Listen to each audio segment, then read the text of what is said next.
How to change worlds in Avatar Realms Collide. So if you go ahead and look into your profile, you won't be able to see this option, mainly because this is found in the map itself.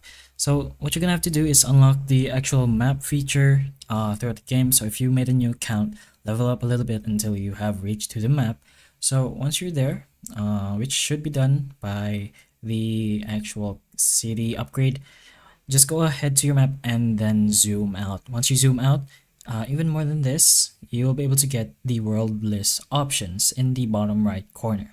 So just go ahead and press on that, and as you can see, you should be able to see all the available worlds. So you can only immigrate to older worlds as well. Information over here. If you want to search for a specific world number, just go ahead and search for that, and you should be able to see how long the world has existed for on whatever world it is, and then the date from where it's from, of course.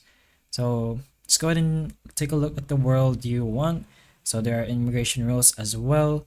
So if you want to join a different world, you're gonna have to follow these rules. So I'm still part of an alliance, so if I want to join a different world, I need to exit that alliance and then join this one or do a registration. But that's pretty much how you change worlds in Avatar Realms Collide. So hopefully the information of this video can help you, and if it can, please like and subscribe for more videos like this, and that's all.